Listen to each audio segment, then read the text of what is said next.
and that selection process may be underway. I'm just trying to figure out perhaps how prepared you are. Let me ask it this way: with alternate data sources that would reveal households, are you buying consumer data or Ookla data or county planning data? What are your prime thoughts about how you determine the locations missing from the national data fabric, or is that in your domain to be doing it all? Sandeep, would you like to start answering and I can fill in there? Sure. Good to see you, Mark. How are you? Good, sir. Happy New Year. Happy New Year. So let me give you all a quick overview of the process we are following right now, and then we can take our questions from there. So Jenna and myself, we are working very closely, and we came up with a workflow that how we can address this whole missing address situation. What we did, we already had existing E911 data.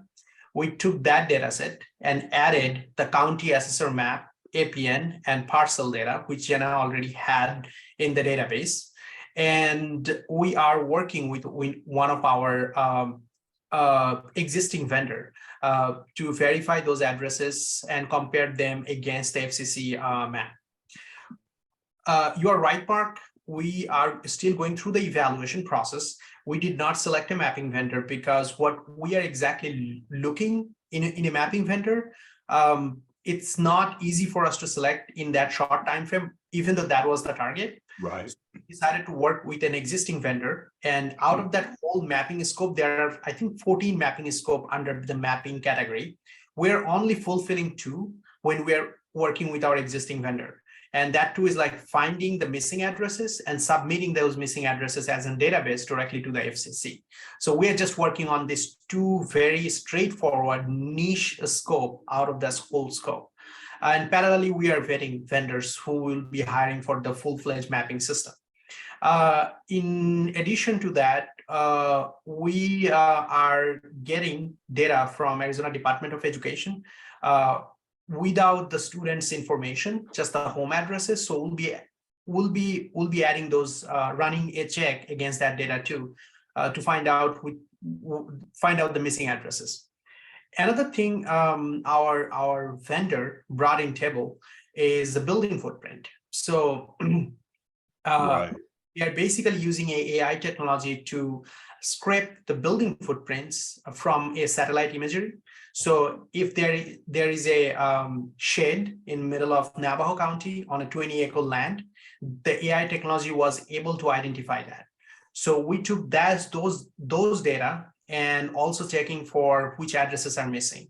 By doing that, we approximately retrieved around 100 to 120,000 missing addresses so far.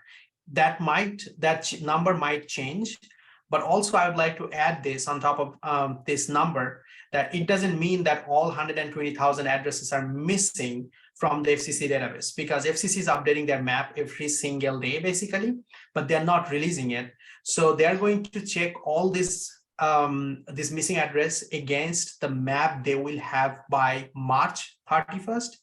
Nicole, correct me if I'm wrong.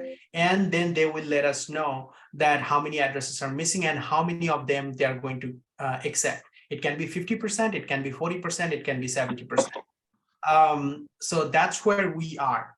I personally feel like we are pretty well situated when it comes to missing address data challenge. Good. We are not well equipped with the availability challenge because of the time frame FCC gave us. It was very short time frame to do the FCC challenge, but without releasing too much details, I met the carriers and I'm meeting them regularly for last 3 weeks. They are challenging basically the availability data themselves by going into their business focused market. So I think we are making significant progress on that side too.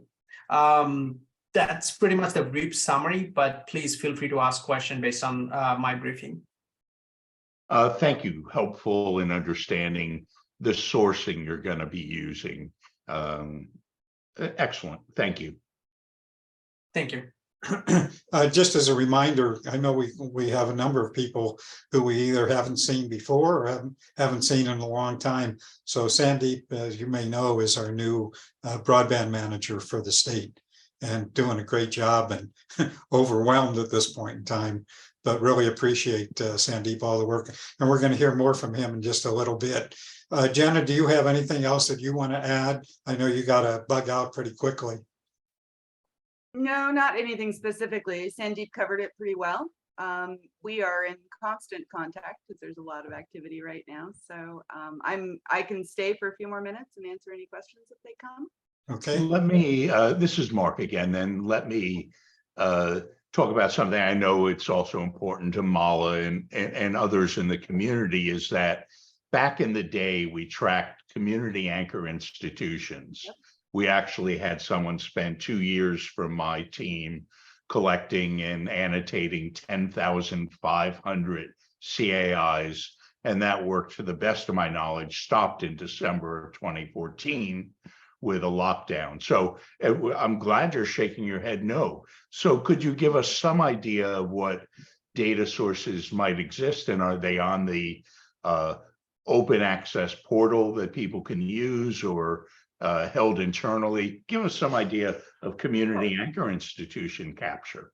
Yeah, so Mark, the data that your team helped to create, we have kept that and we have kept updating that as time has gone on. So it is current. We've worked with various stakeholders in the state to maintain that appropriately. I would have to check to see if it's available to everyone on AZGO, but I do know it's available to our broadband mapping group on AZGO. Okay, so that's great to know that you actually have been enhancing and updating that. That's great. It's been maintained for certain. And if you might check and also see if it would be appropriate. It used to be up on AZGO back in that day, and I don't think there's really privacy issues with it. Yeah, I would agree. I don't think there's privacy issues either. As you may or may not be aware, AZGO has had a facelift since you really interacted with it. We've modernized it. So access is a little different now, and we do have a public facing side that does not require registration to access data. So I'll look and make sure that I understand what the sharing permissions are, and I can share that information with Steve. Absolutely wonderful, though, to hear that data has been maintained over these years. That's one thing we really felt the FCC lost, in the translation, that they were getting that data and really nationally should have had some process. That's great. Thank you.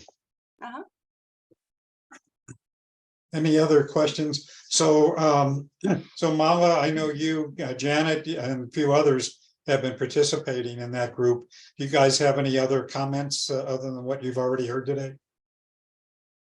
No, actually, I sent Jenna and Sandeep the link to our library directory, which has the latest, list of all our libraries, not just public academic tribal libraries addresses, so that they can verify it against that map to ensure that we have all of them. But that is only of academic interest, because the fabric does not actually cover anchor institutions currently. Right, but it's an overlay that if we had access to, we could integrate and use for analysis. Right, and also later to use the funding, because we currently have high-speed access to our libraries, but that would be even better once the corridors are built, the fiber is laid. So at least you would know from which point there is, there is a point of presence that you can link to. Okay. Janet, do you have anything else you want to add? I've really enjoyed participating in the meetings. I've learned so much, and it's been fascinating to see how powerful it is to have all that data with all the layers. And of course, my favorite, the hospital layer. And I look forward to seeing if we can contribute questions to a survey that is going out to identify telehealth service providers. And wouldn't it be great if we could increase the amount of data in the number of layers in the healthcare world? Like, for instance, wouldn't it be great if we could have a layer of community health centers and make it easy to look at in terms of who has the bandwidth and is providing services, and therefore we get an idea of where the gaps are. So it's been amazing, and I really enjoy and appreciate the opportunity to participate. Okay. Anything else? So I've invited Jenna to join us pretty regularly for our task force meetings. And hopefully, Jenna, we'll see you whenever you can make it. Yeah, I'm happy to join. In the meantime, thank you for being here this morning, or this afternoon. I'll get it. I'll get it yet. It's this afternoon. Okay, thank you. Okay, so moving on, I'm going to share my screen here for a minute. Talk about the agenda. So first of all, we didn't take time yet to introduce. We have a number of people, new people who were participating this morning, and some we haven't seen in a while. So I'm going to go ahead and just ask people to introduce themselves. We can't do obviously the whole group, but there's a few people who are fairly new to us. Coleman Ham. Hi, Coleman. Introduce yourself, please. Yes, I'm Coleman Hammer-Tabazuka. I'm the tech and e-recycling manager for We Care Tucson. We're a nonprofit in Tucson, and we basically take in donated technology, focusing on computers, but we'll take pretty much anything, and refurbish and resell it. We also give some away for free, or we have a low-cost program for students and low-income people for desktops, laptops, and that's basically half of our program. So the other half is we give away free medical supplies with help from the profits that we get from the refurbishing side. But and yeah, so that's been basically our model up until this point. But one thing that I am interested in is doing more with networking, because at least as far as equipment goes, we have quite a lot of networking equipment and not a lot of demand for it with the people who walk into our store or ask for assistance from us. But clearly there is a need, and I think that through this network, potentially we could be doing a lot better at identifying who needs what we've got and getting it out to them. Okay, thank you. And April, I see you're online. We haven't seen you in a while. I know you've joined us in the past, but want to just quickly introduce yourself? Sure. Thank you, Steve. It's nice to be with you. Afternoons seem to work better for me. So great to... Looks like for a lot of people, we've got 40 some odd people on this call today. It's good to be back with you again. April Jones. I'm with the Department of Economic Security, Office of Community Engagement, and I'm the Central Region Community Engagement Liaison. So that means I work with our community partners, sort of the bridge between our community partners, service agencies, and the Department of Economic Security. So if you need to contact someone in the agency and you don't know who to contact, please feel free to reach out to me. Great, thank you, April. And Stephanie, you haven't been with us for quite a long time. You want to reintroduce yourself, please? After you point out that I haven't been with you for a really long time, Steve, I feel tardy. You're right. I too benefit from the Monday afternoon switch from Monday mornings. I apologize for being absent so much last year. We have a conflicting internal meeting on Monday morning, so this is great. But I'm Stephanie Healy. I'm the Director of Public Affairs here at Cox Communications in Arizona. I'm looking forward to seeing you all again in 2023. Great, thanks, Stephanie. Welcome back. Thanks.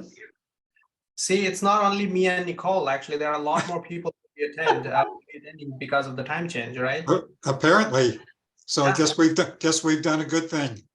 Yeah, I Good guess. thing you don't have to buy us all coffee, Steve. You're- When we first started, everybody said, oh yeah, 7:30 Monday morning, be great. We won't have any conflicts. You know, we don't have other things going on. It'll be perfect. But the world has changed, huh? Okay, moving on, because we got a lot more to cover today. So James Christian, you want to introduce yourself? You've been on calls with us in the past, but you want to just tell people who you are real quickly? Sure. Yeah. Hi, everyone. My name is James Christian. I'm the Government Relations Director for AT&T. I work primarily down at the legislature and with municipalities and with our 22 tribes. Great. And we should talk with you about doing a presentation of the task force. I don't think we've had much of an AT&T presentation recently. Yeah, feel free to reach out and we can connect offline and try to coordinate something. Sounds great. I'm former AT&T employee, just an FYI. Well, there you go. And Ricardo, you haven't been here in a while. You want to just give us a quickie update? Sure, thank you. Happy New Year. I'm Ricardo Platt. I'm with ED2 Corp. We're an RF technology company based in Tucson. On the commercial side, we focus on developing network infrastructure hardware, specifically for 5G. We've got some network repeaters and an antenna for 5G that sees 360 degrees. We also build components for RF for both the commercial and defense sectors. Yeah. And so we should get back together again, Ricardo, and talk about, what you're doing here in Arizona, and we're either on a demonstration basis or understanding what the opportunities are. For your Sure, happy to do it. I know we've talked about that a couple of times. Yep. Oh, love to do it. Sounds good. So let's see. So Francis, I don't know that we've seen you in ages and ages. I'd like to talk to you a long time ago. You want to introduce yourself, please? Hi, yeah, it's been a while. So I'm Frances Sakaguchi. Sorry about that. And I'm with EDA, Economic Development Administration, and I'm the Economic Development Integrator. We're, basically federal support, although we're not a lead agency or anything in broadband. That would be NTIA, but I think maybe a couple of our colleagues on as well. I see Sharon Mativa. I'll let her introduce herself. I don't see Jeff, but I do want to say we do have a new field rep for Arizona, Jeff Hayes. Some of you might know him from USDA Rural Development. We got lucky and we stole him. And so he'll be on the ground there doing any kind of support work if you have any questions there. But my colleague Sharon Mativa, I see her on, so I'm going to let her introduce herself.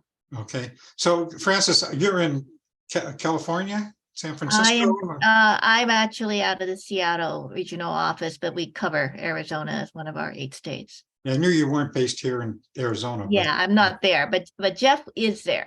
So, okay, yeah. So we'll definitely have to get acquainted with him. Yeah, I will. I'll give you his contact. I'll put that in the chat. But yeah, no, I'm up here as well as Sharon. Well, thanks for joining us today. And Sharon, you want to say something, please? Sure. Hi, all. This is Sharon Mativa.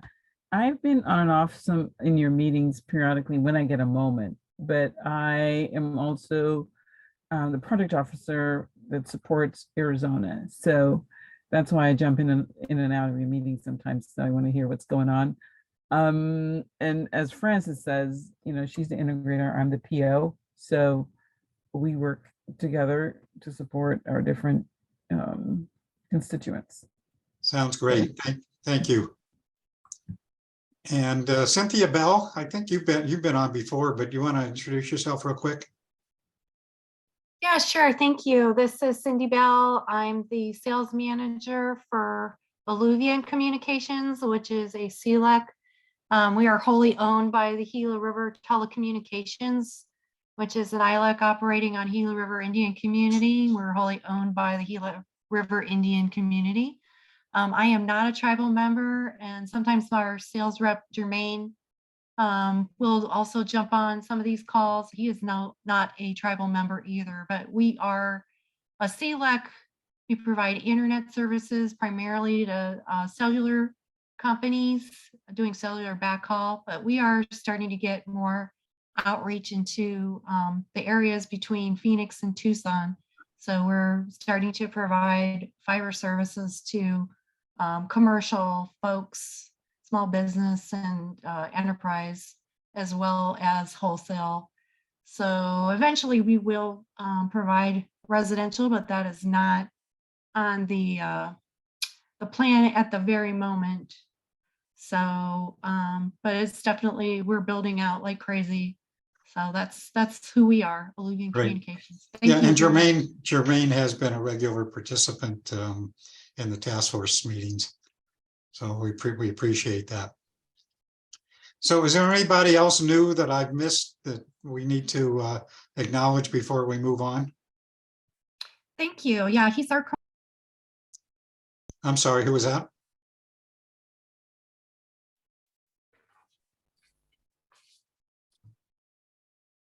I'm sorry, so I'm not hearing anybody else, yes?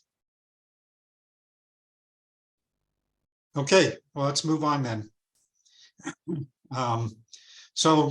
Just a reminder that our meeting schedule, we're not meeting again next week.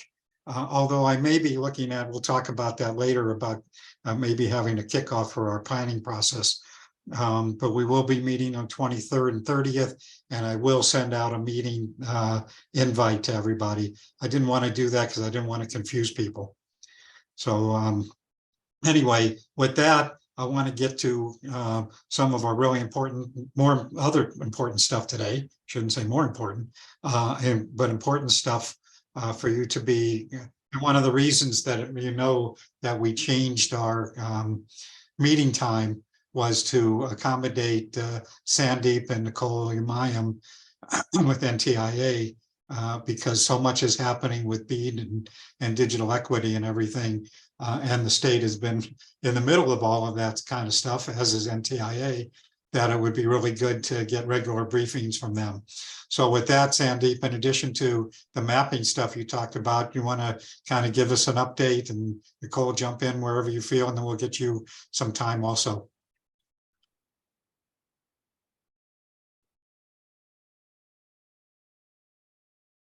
Sandeep, are you there? Yep. Just a Okay, second. there you go. Sandeep, do you have anything to share? Do you need to share the screen or anything? No, I already shared our Okay, process. So if anyone have any question, I would be happy to take that. okay. So can you talk about what's happening with the BEAD and the digital equity and the planning and the consultants and staffing and all that kind of good stuff? Sure. We already have an RFQ. We posted few, I guess, approximately a month ago.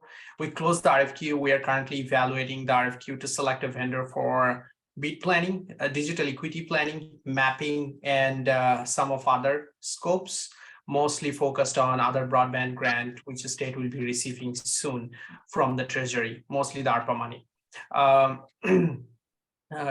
Regarding the BEAD side, we already received the planning grant, and as well as for digital equity.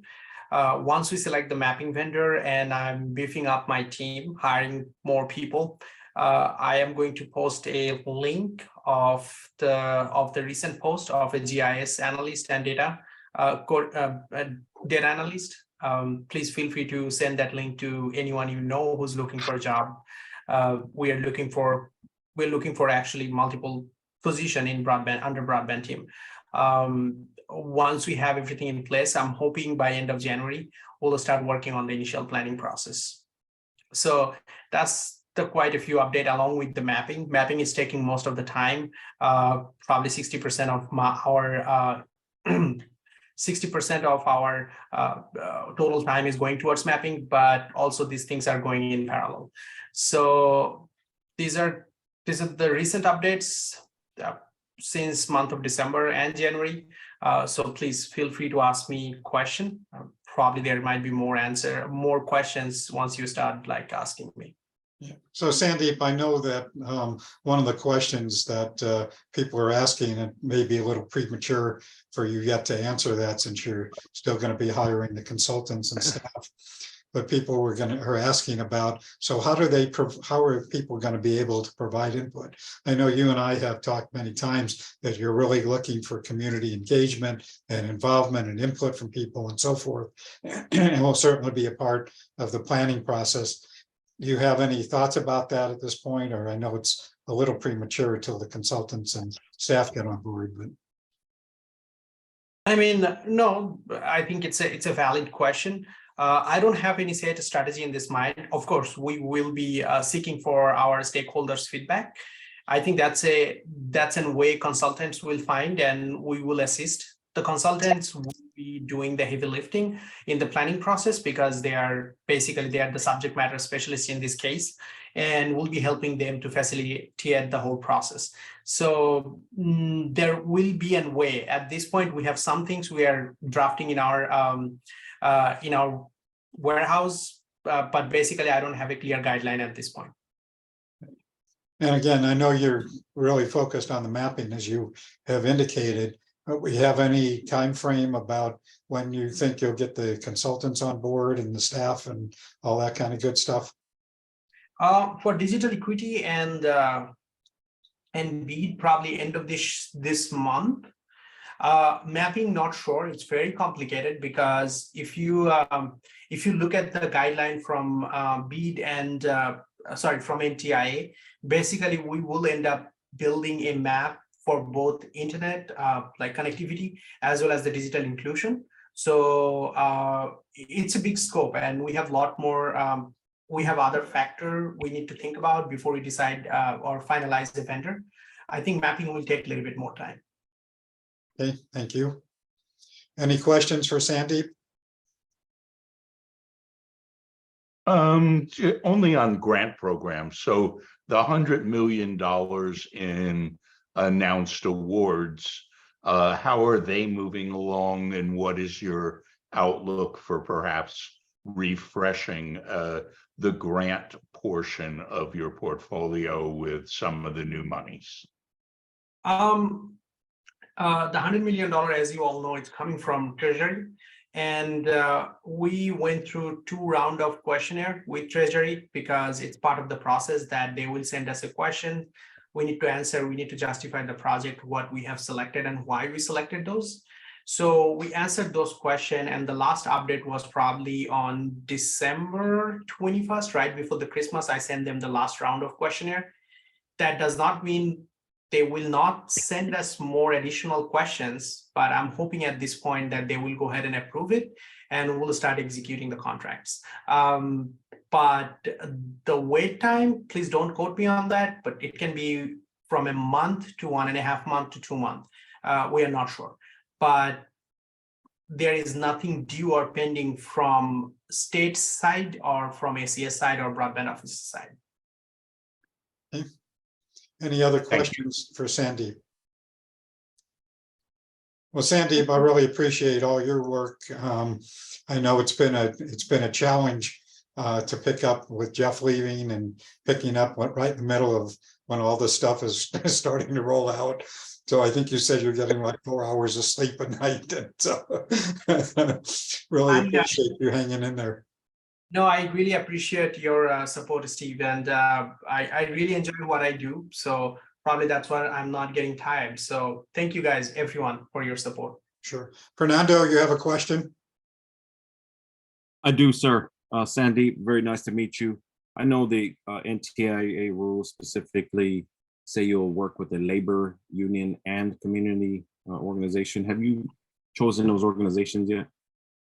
No, basically, we will work on it once we have the consultant on board by any means or form. Those are the new requirements we haven't implemented before. So we'll work with our consultant and we'll come up with the standard. But 100% right, I read those guidelines from the NTIA BEAD and both digital inclusion FAQ PDF documentation. Thank you, sir. Okay. Any other questions for Sandeep? If not, let's move on to Cole. give us an update? And I know you've been busy also, and you can kind of give us an update on what's happening. Sure, yeah, and just really hats off to Sandeep for hitting the ground running.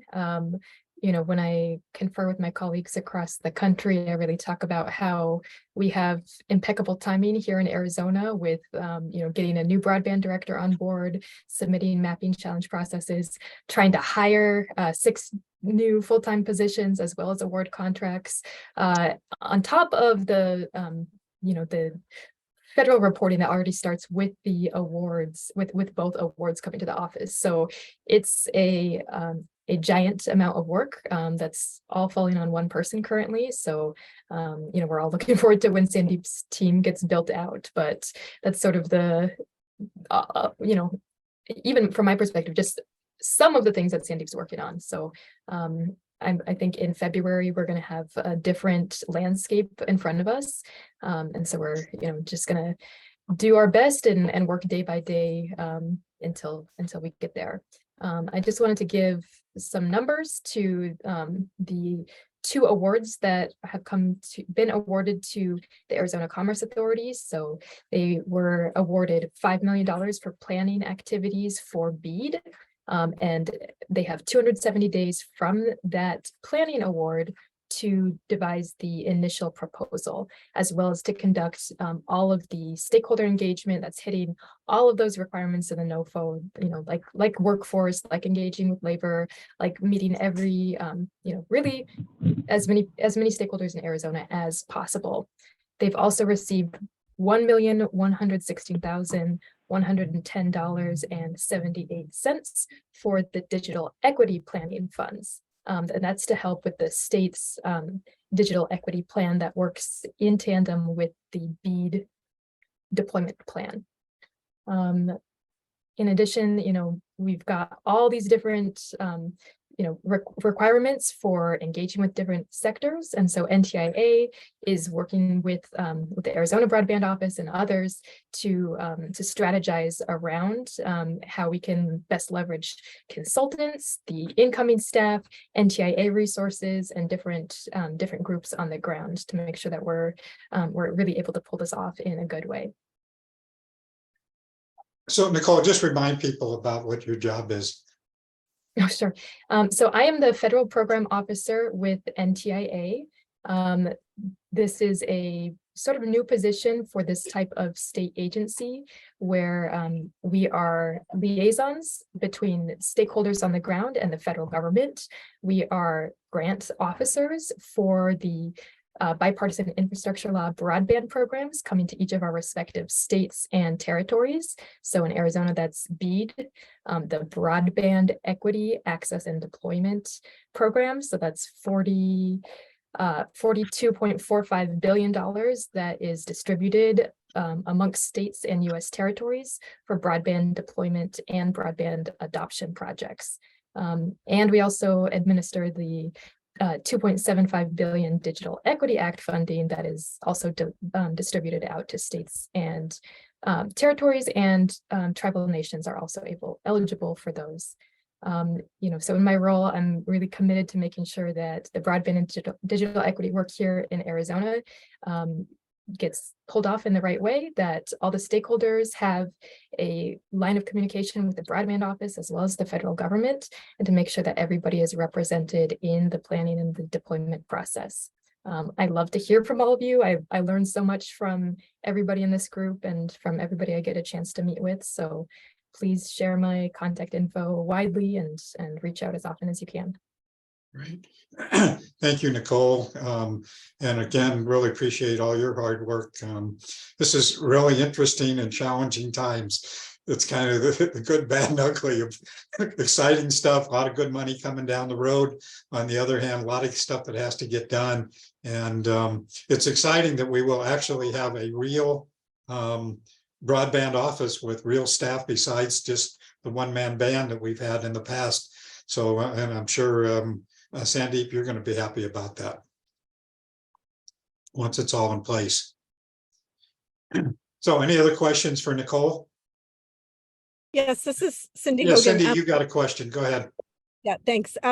Just wanted to know the start dates for, and is it 270 days for digital equity planning as well? And what are the start dates based on the awards?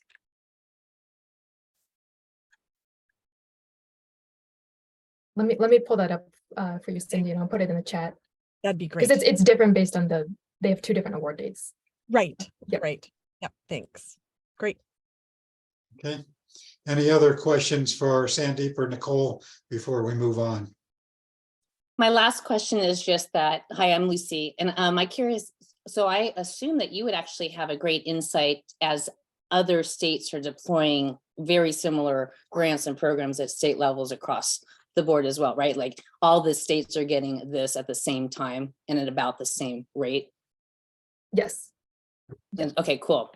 That's But exciting. that doesn't mean they're all in the same place. So there's Right, some no, states exactly. that So we got can their money prove a right away. readiness and a Exactly. collaborative factor for acceleration, which is cool. Exactly. Cool. Exactly. Which I think Nicole sort of alluded to, that a lot of states have had broadband offices with 2, 3, 5, 10 people. And so we're now just having to gear up while we've got all this money coming in. It's quite the challenge. But on the other hand, it's very exciting for us. Any other questions for Sandeep or Nicole? If not, Hi, Steve. I'm sorry. Hi, Steve. That's all right. Hi, Steve. This is PJ Way. How you doing? Oh, good, PJ. Good to hear from you. Good. I'm sorry I joined a little late there. I had a little bit of trouble connecting via Zoom, so I just dialed in.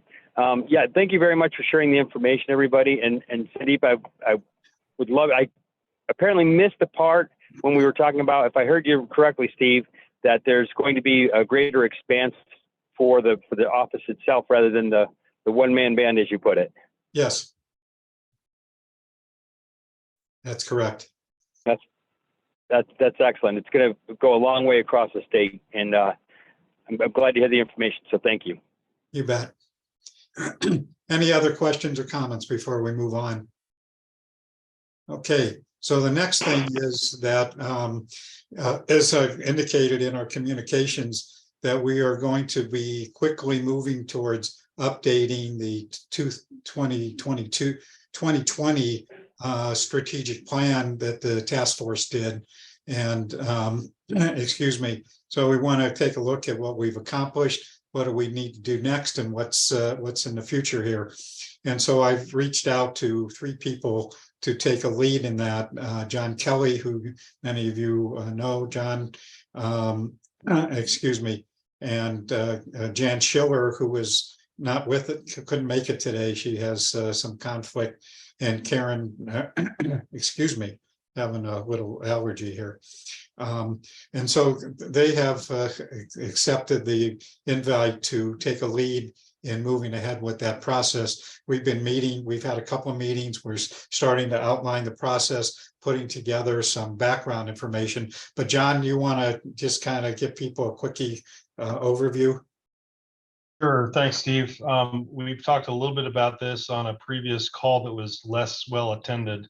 So part of this is review, but today is a momentous day in the state of Arizona. It's the beginning of the new legislative session with about 31 new members coming into the legislature, never having served in the legislature before. We have a new governor who delivered her State of the State address. She was sworn in last Wednesday. And so it's a time of new beginnings for the state. And so what we wanted to do is reflect for a moment on the work that this task force, its various members at the time, did to sort of do an overview of where we were with broadband and what needed to be done, particularly in the context of COVID, but not exclusively in the context. And here we are 2 years later with new leaders, new decision makers, new opportunities to kind of grade out where the state has accomplished a great deal. And I think we can point to a great many of those accomplishments: the broadband grant program, the digital equity work that Aaron Carr Jordan and others are working on, the work of the libraries. And there's so many accomplishments, and it's just really important to take a moment to update and celebrate that. and talk about the progress, the final mile in rural school districts, some of the E-rate work that's gone on. There's been work across the board, and I know I'm leaving things out, and I apologize for doing so. But that's the whole purpose of this. We don't want to leave things out. We want to identify the things that were put in that, I think it was a 65 or so page report, really digest it down, look at the main recommendations that came out of that activity, grade how the state has done. We can do it in a number of different ways, either a green, yellow, red, or A, B, C, F kind of thing. And sort of give our stakeholders and decision makers a good update on where the state is and what still needs to be done. There's two aspects of that. One is there are things that we've attempted to do over the last 2 years. We just haven't climbed the hill yet. And we need to keep climbing. And whether it's a resource issue or an organizational issue, or maybe in the case of Sandeep, a staffing issue, those are recommendations we can sort of revise and update for our stakeholders. But the other part of it is for those things in which we have made significant progress, we have reached the top of the hill. Those of you who like to hike here around Arizona, every hill you climb reveals the next hill you need to climb. And that's the fun part of it, is you get to celebrate your achievement, take a sip of water, and then keep marching. And so that's what we also want to do with this project, is get the ideas for the next 2 years of implementation, either that's going to take place at the private sector, local government, in the education system, in our libraries, or in the legislature, in the governor's office, wherever those solutions need to live. So that's where we want to go. As we have done in the past, this will be an inclusive process. We want to make sure that every point of view is included. We're asking for volunteers to do some leadership around some designated teams. Steve has put together some recommendations for specific teams that we want to focus on. And there's one on schools and libraries. There's one on telehealth. I think, Steve, if you want to share that or move down in your document, that might be helpful to people so they can start thinking about where they would either want to participate and contribute what they have been a part of, the projects they've seen successful or not yet as successful as they need to be. And then, and we probably need at least a team leader to convene, go through the bullet point recommendations that came out of the last report, and do some grading and some ideas for the next steps. Overall, we want to make sure this is a very short, readable document. We're going to reduce the narrative significantly. We're not producing another 60-page document. If it gets more than 5, I'll be very upset. Because we want this to be digestible, action-oriented, and we want to build on the previous report and maybe give people a reason to look back at that report, because there was a lot of work done to create the rationalization for the policy recommendations that were put together. So we don't need to rewrite the rationalization. We don't need to reinvent the words. We don't need to do wordsmithing. We just need to refresh the report, give it an update, take advantage of the collective wisdom that participates in this task force. And Karen and Steve and I will help sort of put it into a product that we'll bring back out to you all for review. From a timing perspective, I would like to see at least a draft version of this done by the end of January. If we're going to have any hope of having any impact on this current legislative session, if any of that is required, if any of that's necessary, then I think it's important that we get that in place as soon as possible. So that's the end of my speech. Steve, you want to add anything more? No, John, I think great. Thank you. You did a great job. So again, it's really important that now is the time for us to really revisit all this stuff and map out our recommendations. And it's particularly important because we want to make sure that we can provide input to the BEAD and digital equity planning. And so in addition to a lot of other issues. So we want to make sure that we expedite getting this done, even though the BEAD and digital equity planning is going to be an extended process, but we don't want to wait. And it's possible that we create these teams that they may be ongoing, and it may be a change in process for the task force. So the first focus is to get this plan updated. And then after that, maybe we want to, instead of meeting every week like we have been, then maybe we meet every other week or every 3 weeks. And in between that, we provide the time for people to participate on these teams where we can actually work on some projects together in addition to updating and looking at other things that need to be done. But again, the first focus is to get that plan updated. So the teams that I've suggested at this point, and this is just a preliminary list, so it may or may not be exactly the list we want, but I had suggested, of course, broadband and connectivity.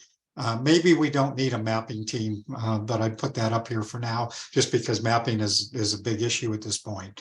We've talked a lot about the need for cybersecurity and to address the issue of cybersecurity. Also community planning. And I think this is actually, at least from my perspective, when we talk about community planning, we've seen a lot of success in this state and of course around the country where people have developed broadband action teams, have done their planning, have recruited, have found money and funding to be able to do a number of community projects. And so we found that to be a very effective way to help local communities get connected. So we want to look at how do we do community planning, but at least from my perspective, that it needs to be a step further now with all the emphasis on digital equity and digital inclusion, that we need to look at how do we help local communities to do local planning for digital equity and digital inclusion. So at least that's my perspective, that it needs to, but we need to look at that whole issue of community planning. Of course, schools and libraries is going to continuing to be a need for us to address the needs of those institutions and organizations. And that's not just K-12, it could be the universities, it could be community colleges, it could be others. But we need to look at what's been happening and where we need to go in addressing some of those needs. Again, as I just commented, that digital equity, digital inclusion, digital access, all those things have now become a forefront issue finally. And of course, again, we're going to see more money. We're going to see digital equity funding. And so we really need to address what do we think needs to be done in that area. And I guess I want to emphasize with all of these things that we're looking at some high level kinds of recommendations. So we're not going to get down into this community should get this amount of money to do this. That's not going to happen. But we want to be able to give broad kinds of recommendations about what needs to happen in these areas. Healthcare and telemedicine. And Janet, are you still on the line? She just left, Steve. Oh, well, last time when we did our planning, we did not develop a telemedicine plan. And the reason, a team, and the reason for that is that telemedicine people have their own broadband growth planning action teams. And so we said we would just collaborate with them, obviously Janet being a representative. Maybe now we need to do something specifically regarding telemedicine. And then we've had a lot of interest in the healthcare space. And so we probably need to do something along those lines. And then funding. And when I talk about funding, when we talked about funding at the very beginning, and maybe the same thing now, is that we know, again, we know there's a lot of federal money, government funding and so forth. But as we talked about at the beginning, that we know that there's other money out there. There's foundation money and other kinds of funding sources. And I don't think we've done a good job of taking advantage. And particularly now that we're moving into the digital equity space and digital inclusion, that may be some areas where foundations and other kinds of organizations can help to look at funding. So those to that point, Steve, I think the real value of this is if there is a funding need, the document that was produced 2 years ago and what we hope to be produced gives an answer to the why.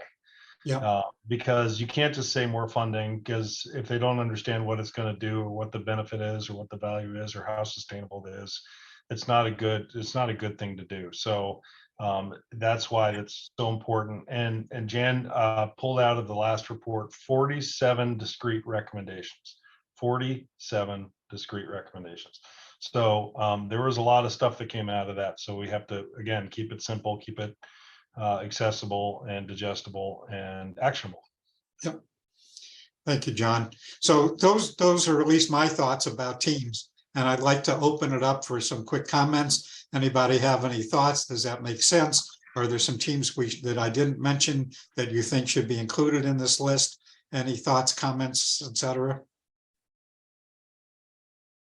Steve, Mark Goldstein, Mark. John. So I posted something in the chat, which is a 10-page Word document from the Tech Council, half is state broadband policy legislative recommendations. They emerged both before this task force and evolved with it in the generation of the 2020 report. And since this is the 2023 version of those. So I'm not suggesting they're your baseline, but there's an example often drawn from this task force work and the Tech Council and ATIC of very specific legislative recommendations. So it's less the why, it's more the how, not as much on the funding side. So I did share that over the holiday break with Jan and Karen and John as, you know, some predicate fodder. But 5 pages isn't very long. I'm also left to wonder whether we need 8 committees working on a 5-page document. We'll revisit that, Mark, and John and Karen and I got to say that I picked the right people, because these guys have been beating me up about, we don't need to do all that. We don't need to do this. And so what's that? And I say that in a respectful manner, that I appreciate their input. I think, Mark, to your point, we just want to make sure we don't leave anybody out of the success parade. Right. And that there's a certain amount of buy-in. But again, I think the more we invest in the upfront, the less heavy lifting we'll have to do afterward. So anyway, Mark, we'll take that into account, and John and Karen and Jan and I will be getting back together a couple of times to really map this out. We want this to be a good, smooth process. And so we want to make sure we're doing the right thing, that we've got the right support in place so that we can move this process along. So again, that I'm thinking that we want to have a kickoff meeting where we can go into more detail about what this process is going to look like. Sharika, you have a question or comment? Yeah, I'm looking at your categories and I'm curious on what exactly community planning is, because I think community is kind of wrapped into all of them and how you would implement or work within the community. So I'm just curious why it's its own separate, or what the purpose of it was. Well, again, I can only speak for myself. Well, and one of the things that we talked about as we had been meeting about this is that a lot of these things are going to overlap. And so they're not going to be discrete kinds of things. Libraries are in communities, digital equities in communities. So it's not going to be discrete. Again, in my perspective, that when we talk about community planning, it had to do more with broadband action teams, digital access teams in communities, and those kinds of things. So that's been sort of my thinking about it, Sharika.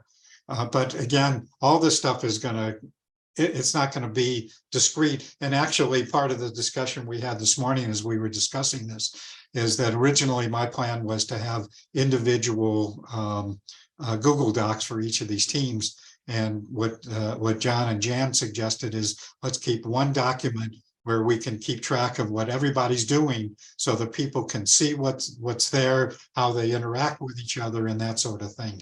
So again, there may be some things that are duplicated in each of the groups. I don't know what that looks like. Does that answer just to the question? confirm, community planning has most often, Sharika, been about the remediation of broadband availability in the communities. More recently, of course, digital equity. But historically, we've tended to look to communities to generate their own energy around remediating broadband availability gaps. That shouldn't be a limiter, but that's just historically why we've mostly talk about that kind of grassroots. And that could tie into digital navigation and ACP and other kinds of things. So so the whole point I think that Steve brought up is that so many of these things do intertwine. And if we broke it up into individual team documents, I was afraid that we would just be repeating ourselves. And so I wanted to make sure we had a holistic document at the end of the day. So does that answer your question or concern, Sharika? We'll see. Well, that's very committal. There were a couple more suggestions in the chat for Okay. workforce and Workforce? economic development and immigrants, working with immigrants. Yeah, And- community seems and like Mala such added on such a tribal. broad subject. Maybe we need to pinpoint it. You know, I also added something about broadband adoption with tribes, because we have to start right at the very bottom as far as tribes are concerned. And that's not a disparity or anything. It's because of the lack of availability of broadband that has caused this total animosity towards broadband adoption.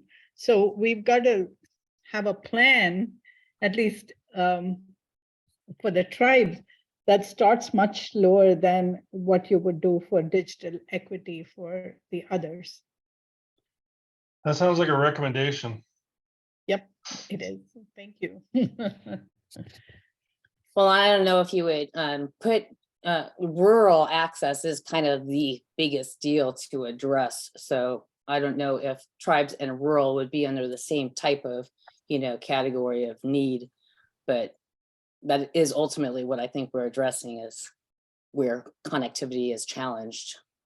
But I think, the rural connectivity is kind of slightly different from broadband adoption, because even if they did have connectivity, unless they adopt it, unless they use it, unless they find a need for it, it's going to be difficult. So with the tribes, I think we need to catch them where their need is.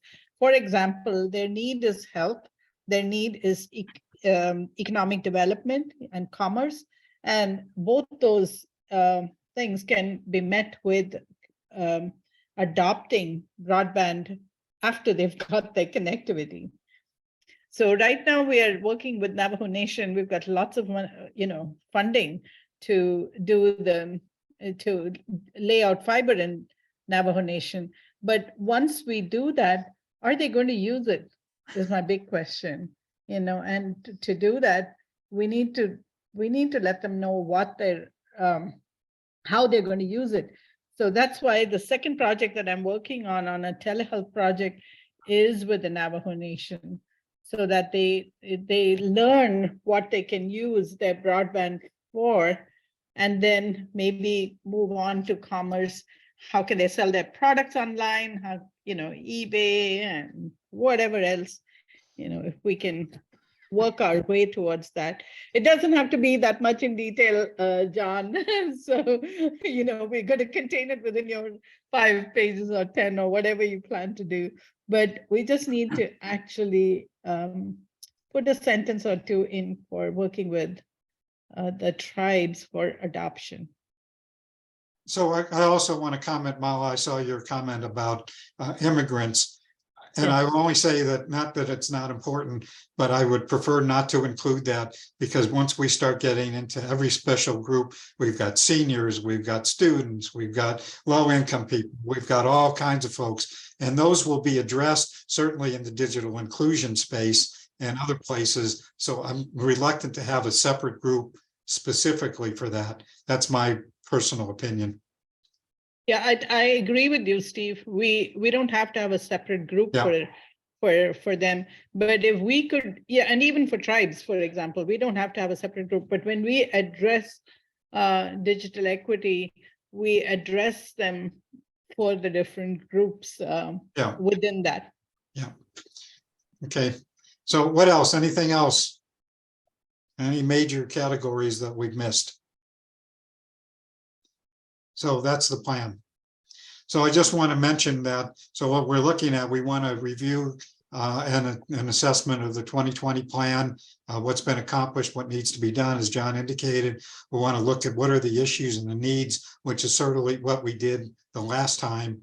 What are the barriers and what needs to be done to address those barriers, so that we're very clear about here's what needs to get done and why it needs to get done.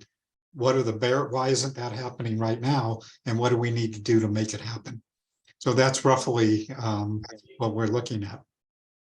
So we'll give you more information about the process. Again, Jan and Karen and John and I will get together and kind of tweak this some more, and then we'll have a kickoff meeting, go through this whole process.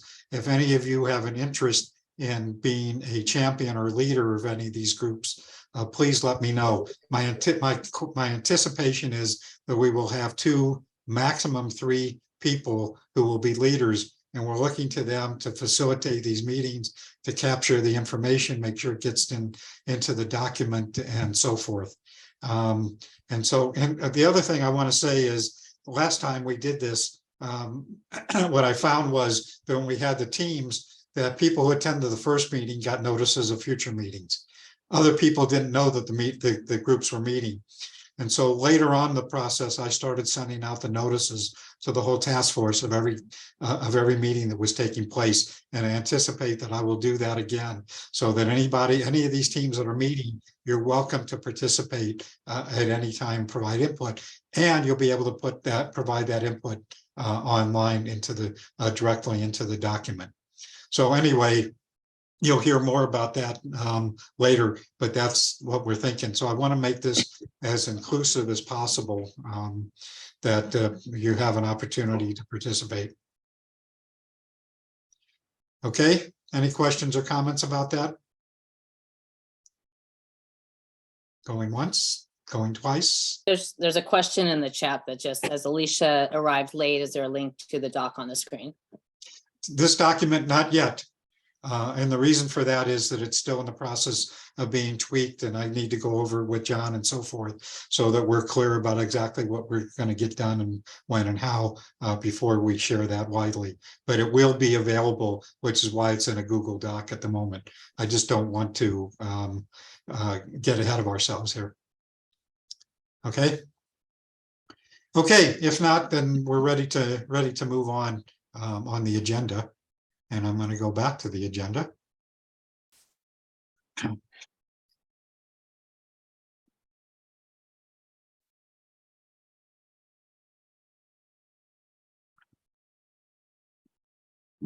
So the next thing on the agenda is I wanted to introduce and give them an opportunity to explain a little bit about who they are and what they're doing. Is Aaron Larandos. Is that correct, Aaron? Larandos. Yep. Larando and Philip saying Aaron is the new digital inclusion library consultant who actually took Nicole's place when she left. Well, after a little hiatus, she took Nicole's place, and so we want to hear about a little bit about what her thoughts are, and I think she wants to hear some from us about what that job might be. And then secondly is Philip Sang, who is the IT project manager with the Office of Digital Teaching and Learning with the Arizona Department of Education. And we've heard a little bit from Philip before, but I would like to turn it over to you guys. If you have a presentation or documents that you want to share, I can stop sharing and turn it over to you. So Aaron, you want to start, please? Sure. I do not have anything to share except for myself. So here I am. So as Steve mentioned, I recently took Nicole's position with the State Library as the Digital Inclusion Library Consultant, or Digital Inclusion Librarian is the other way that it's often listed. And a million miles up in the chat, I had dropped my contact information when we were all sharing, but I'd be happy to do that again if you need it. And yeah, I've only been in this position for a few weeks, so I am definitely still in the trying to figure out what my role is and how it might have changed over the last few months of it being vacant. And so I would be happy to, speak with folks individually too, you know, if that's an easier way to kind of do that, but here I am. So do you have some thoughts about, at least at this point, about what your priorities are going to be? If I can They're put you still on the being spot a little bit. identified for sure. A lot of my position, I think, is going to be around the outreach perspective and making sure that libraries specifically in our state know about all of the work that's being done. We, you know, oversee the Connect Arizona Digital Navigators in my office, and so sharing that information out again and making sure that those resources are being utilized by our libraries is definitely top of list. And I'm sure that more will be added to that as I get a little bit deeper into everything that I'm doing, for sure. Okay. Any questions or comments for Erin? Just want to say welcome to the group, Erin, and I'm sure not only are you going to learn a lot, but you're going to do a lot with all of us. 100%. And it's nice to see so many familiar faces and familiar names in all of these groups too. So shout out to all my library folks in here. Actually, Erin, you want to give your quick background? You're not new to Arizona, so. No, I'm not. I have been here in Arizona for just under 10 years, working primarily in academic and mostly public libraries. I'm very much involved with the Library Association here in the state as well. So I definitely have a way to get the ear of people who are working in the libraries, which is fantastic. And prior to that, I grew up in Verona, Wisconsin, outside of Madison, been there my whole life prior to moving here. And I worked in primarily public and academic libraries there as well. So that's a little bit about me. And I've already got a flood of DMs, so thank you so much to everybody. I'll respond to those momentarily. Okay, thanks, Erin. Again, welcome, as Mala said, welcome both to your new position and to participating with the task force. Thank you. Okay, Philip, you're on. Thanks, Steve. So if you weren't there on December 13th, that was my first meeting with the task force. So I've been with the Office of Digital Teaching and Learning for about a month now. I really appreciate the opportunity and the collaboration that I've already seen in the few meetings I've been to. Kind of the top 3 priorities for myself in the Office of Digital Teaching and Learning is 12, obviously connectivity for K-12. We're in the discovery phase for a few other things. We don't know if those will go into fruition yet, but if anybody here knows of any other tech solutions that K-12 would benefit from, please reach out. I will drop my email and contact info in the chat one more time, and I would love to hear from you. I did not do a presentation. I was told it was not required for this one, Steve. That's correct. So next time we'll get something together. So any questions, please let me know. You want me to do a background too? Yeah, would you please, Philip? So I am an Arizona native. I'm actually a first-gen born here. English as a second language person. I grew up in the Alhambra Elementary School District. I actually worked there as their assistant director of infrastructure and operations before moving to AD as the IT project manager. So I've done a lot of network solutions and user devices and everything like that. So pretty familiar with it. Great. Questions or comments for Philip?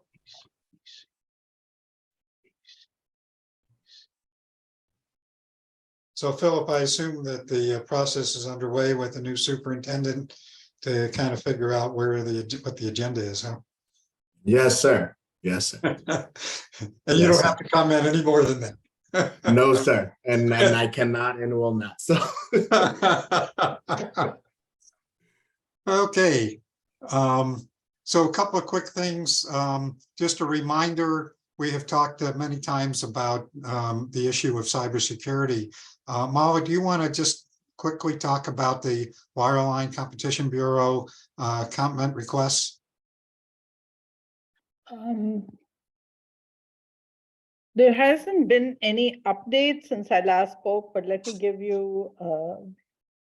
tell you what yes, November 15th, the Funds for Learning submitted a proposal for pilot cybersecurity for a pilot program for E-rate. It is still not, it hasn't been discussed, mainly because there is a reluctance to do that with no majority in FCC. We're hoping Gigi Sohn's recommendation to join the team gets heard. At least it gets through the Senate. I hope this time at least it is passed. If that happens, then there is a possibility of cybersecurity being considered, at least. Right now, what they have asked, what FCC has asked is if there are any suggestions from the stakeholders on what needs to be considered. It's not a rulemaking, it's prior to rulemaking. So this is a basic, very basic request for possible funding for firewalls as a pilot program. So let us see how that works. Let us see if, I think the deadline, let me check if I have. February 13th. February 13th, you're right. February 13th is the deadline for submission of suggestions. And it's definitely not going to be made available for the 23-24 E-rate cycle, but hopefully if things go well, it could become a part of the eligible services list for 24-25. Okay. So anybody can submit comments. So if you want to commit, just submit and say, hey, we really think that this is important, that with all the things that are happening with cybersecurity these days, that we have to do a better job of protecting our schools and libraries. If that's all you want to do, that's fine. You want to put more detail, that's fine too. Right. And especially if you have examples of something, of an attack that has happened, you're a good one, Steve. You had an attack quite recently. Yeah, really. Yes, indeed. Yes, and it's affected many tribes as well, and there are examples of those. Yeah. Okay, thank you. You're welcome. I'm sorry. Somebody have a comment? So moving on, Kirk, you got an announcement that you want to make? You still there, Kirk?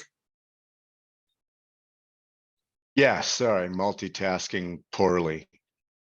It looks like Mark just put it in the chat. Yeah, we have our third annual Data Center and Smart City IoT Edge Summit, January 26th. We'll definitely be providing codes for the AZBSN and ATIC members. Mark will be hosting a dedicated broadband provider working group that afternoon also, and more to come. Okay. We also have STEM Fest with SciTech Institute on Saturday, January 21st, and we'll be sharing a booth with Future Stars, which is a big So deal. Steve, since we're not meeting next Monday, I think it's maybe critical for the SciTech and this event to maybe get a special message out highlighting a few upcoming events, and Kirk can get you a code, but maybe that will help lock in, AZBSN participation. Yeah, Mark, I'll be sending out, a follow-up to the meeting, as well as any calendar events and things coming up with the links on how to register and all that kind of good stuff. Did we lose Sharika? Is she still there? No. We lost Sharika. No, I'm here. I'm listening. I gave you a thumbs up. Oh, there you are. But yeah, we'll be sharing a booth at STEM Fest at the SciTech Institute and at the Barrett-Jackson Auto Auction. Yeah, that's what I'm actually about to go to Kinko's and start printing stuff for that today. And but you also have to learn how to drive a solar go-kart as part of the deal, Sharika. So. Oh, that will be easy. That's the easy part. Okay, let's move on. So any additional updates, Molly? Do you have anything else for the State Library that you need to report? Just that we are planning our second event for telemedicine, telehealth This is at Ajo. It's going to be a community health event on the 28th of January. We're working hard on trying to put the event together. It's not an event that the library is organizing. It's a community health day that Ajo is, City of Ajo is organizing, and we are participating in it with a similar event to what we did at Arhuaca. This is the second of the two pilots that we're doing. Is Michelle there still? Michelle Simon? Oh, okay, she dropped off. Otherwise, I was going to have her fill in some more details. But we'll let you know. So anyone who wants to participate, anyone who wants to drive down and see how it happens, are welcome to do it. But I'll send you a flyer as soon as it is ready. Okay. And so Mala and Janet, do you guys have anything more about the telehealth and libraries projects you guys have been working on? I think Janet has dropped off. Okay. Yeah, currently, this is the project we're working on. We're going to be working on the Navajo Nation project soon. And as soon as we finish this one, it's going to be up in the north. There's going to be two events, both up in the north and one down south, where we are planning on doing community health events similar to this. But we're going to do a lot more. We're going to have a liver scanning project there as well in both locations.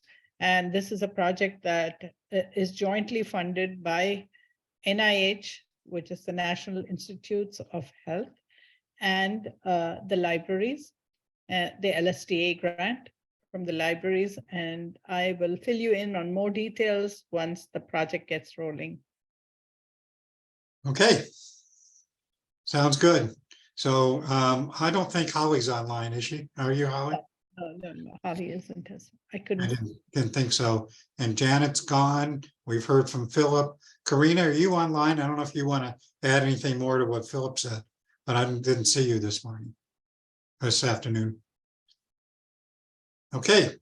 And Mylan, unfortunately, Mylan, I thought we were hoping to beat all these competing meetings, but he unfortunately has a meeting this time of the day. So anyway, he can't be here.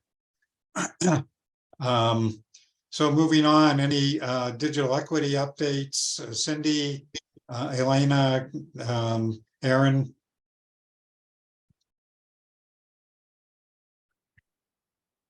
Steve, I'll only mention that I did post much earlier in the chat.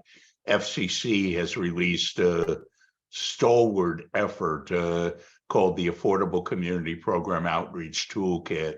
All sorts of collateral and support, infographics, fact sheets, flyers, handouts, PSAs, videos, newspaper blurbs, and so on. So that I know there's been a lot of stuff around about ACP, but that should be a good site for some of those resources. Okay, thank you. Yeah, thanks, Mark. They keep adding to that, so that's a good resource. I mean, I think Cindy had to drop, Aaron had to drop, and Drew, unfortunately, because he's in DC, can't make the new meeting time. So you're stuck with me, Steve. Well, that's a bummer. Yeah, so really there's not a ton to talk about from our end, from Common Sense. Right now we're working on trying to secure federal funding and trying to secure funding from grants through our existing donors and others to expand our ACP awareness and enrollment campaign to not only additional areas of Arizona, but also Atlanta and a couple of other cities where there's some interest. So that's kind of what we're doing.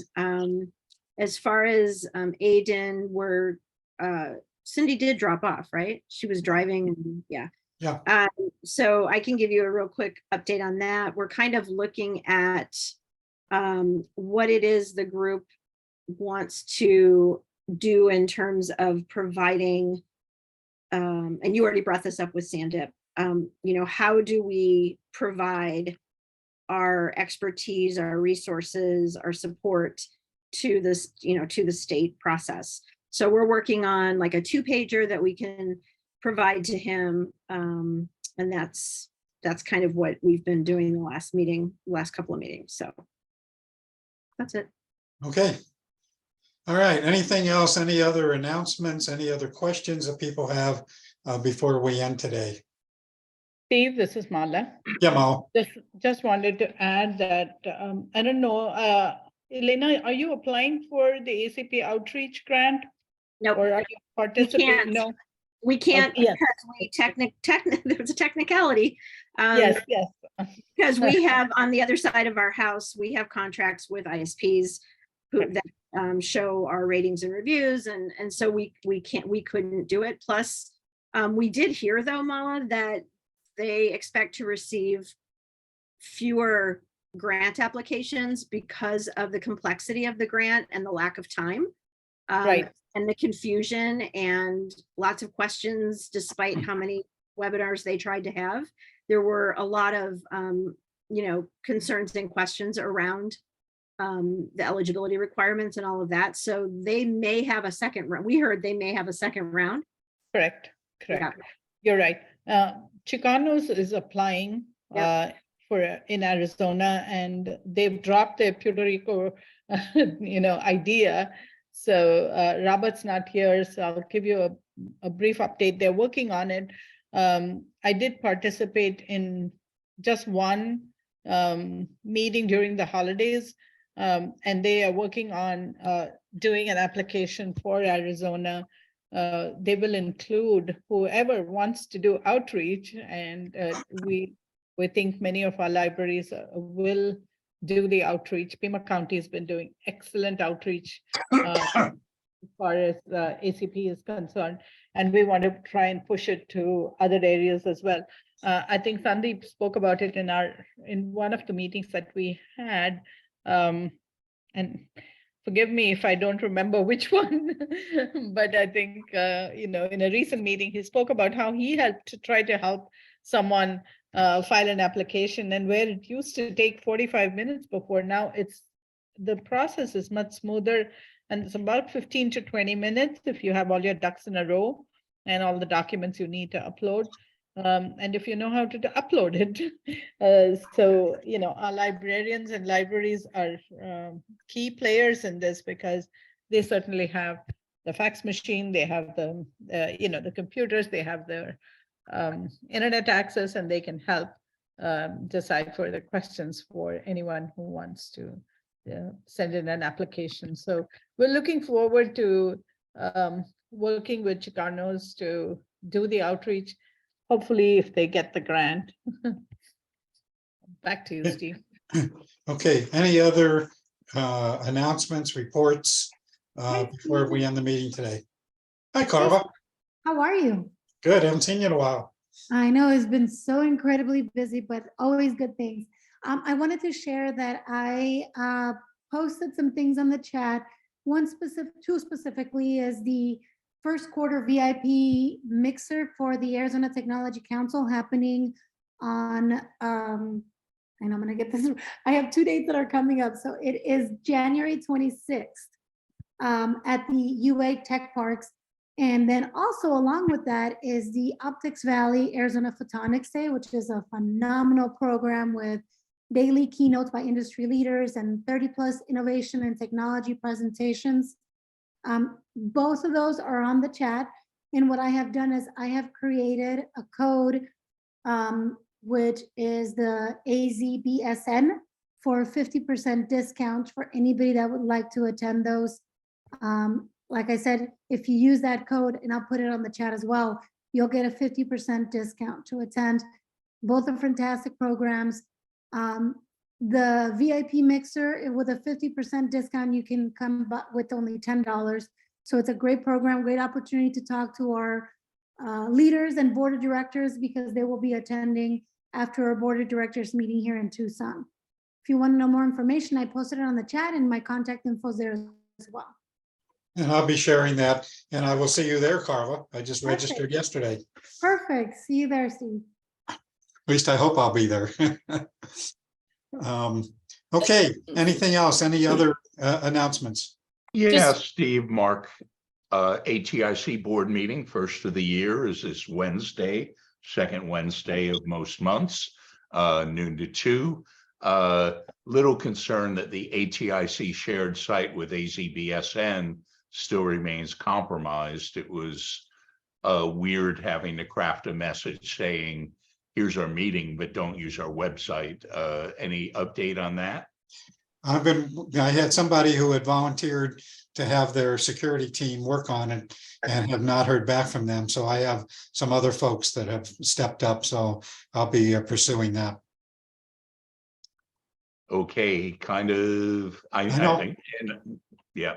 I know. Been trying to get it taken care of.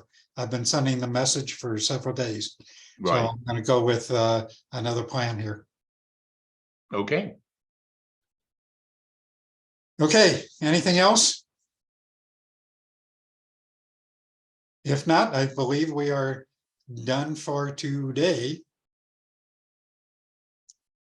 I'm going to stop the recording, and if anybody wants to hang online and kibitz for a few minutes, if not, we're done for today.